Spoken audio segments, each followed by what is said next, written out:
శ్రీ సూర్య అష్టోత్తర శతనామావళి. ఓం అరుణాయ నమః. ఓం శరణ్యాయ నమః. ఓం కరుణారస సింధవే నమః. ఓం అసమాన బలాయ నమః. ఓం ఆర్తరక్షకాయ నమః. ఓం ఆదిత్యాయ నమః. ఓం ఆదిభూతాయ నమః. ఓం అఖిలాగమవేదినే నమః. ఓం అచ్యుతాయ నమః. ఓం అఖిలజ్ఞాయ నమః. ఓం అనంతాయ నమః. ఓం ఇనాయ నమః. ఓం విశ్వరూపాయ నమః. ఓం ఇజ్యాయ నమః. ఓం ఇంద్రాయ నమః. ఓం భానవే నమః. ఓం ఇందిరామందిరాప్తాయ నమః. ఓం వందనీయాయ నమః. ఓం ఈశాయ నమః. ఓం సుప్రసన్నాయ నమః. ఓం సుశీలాయ నమః. ఓం సువర్చసే నమః. ఓం వసుప్రదాయ నమః. ఓం వసవే నమః. ఓం వాసుదేవాయ నమః. ఓం ఉజ్వలాయ నమః.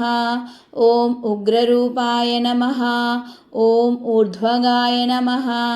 ఓం వివస్వతే నమః. ఓం ఉద్యత్కిరణజాలాయ నమః. ఓం హృషికేశాయ నమః. ఓం ఊర్జస్వలాయ నమః. ఓం వీరాయ నమః. ఓం నిర్జరాయ నమః. ఓం జయాయ నమః. ఓం ఊరుద్వయాభావరూపయుక్తసారథయే నమః. ఓం ఋషివంద్యాయ నమః. ఓం రుగ్ఘంత్రే నమః. ఓం వృక్షచక్రచరాయ నమః. ఓం రుజుస్వభావచిత్తాయ నమః. ఓం నిత్యస్తుత్యాయ నమః. ఓం రూకారమాతృకావర్ణరూపాయ నమః. ఓం ఉజ్వలతేజసే నమః. ఓం రూక్షాధినాథమిత్రాయ నమః. ఓం పుష్కరాక్షాయ నమః. ఓం లుప్తదంతాయ నమః. ఓం శాంతాయ నమః. ఓం కాంతిదాయ నమః. ఓం ఘనాయ నమః. ఓం కనత్కనకభూషాయ నమః. ఓం ఖద్యోతాయ నమః. ఓం లూనితాఖిలదైత్యాయ నమః. ఓం సత్యానందస్వరూపిణే నమః. ఓం అపవర్గప్రదాయ నమః. ఓం ఆర్తశరణ్యాయ నమః.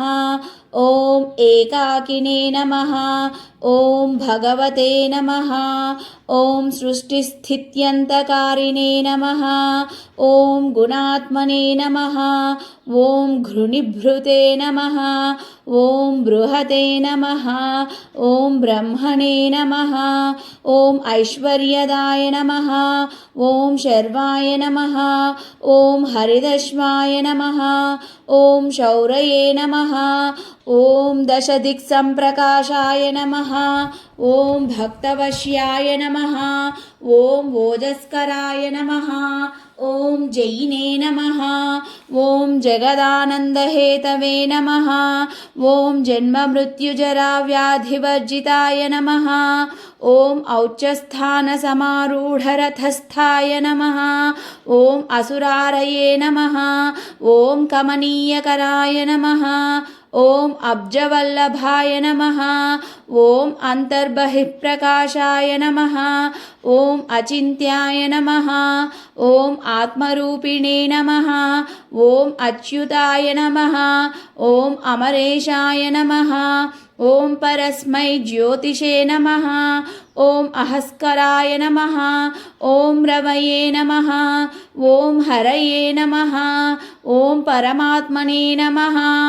ఓం తరుణాయ నమః. ఓం వరేణ్యాయ నమః. ఓం గ్రహాణాం పతయే నమః. ఓం భాస్కరాయ నమః. ఓం ఆదిమధ్యాంతరహితాయ నమః. ఓం సౌఖ్యప్రదాయ నమః. ఓం సకలజగతాం పతయే నమః. ఓం సూర్యాయ నమః. ఓం కవయే నమః. ఓం నారాయణాయ నమః. ఓం పరేశాయ నమః. ఓం తేజోరూపాయ నమః. ఓం శ్రీహిరణ్యగర్భాయ నమః.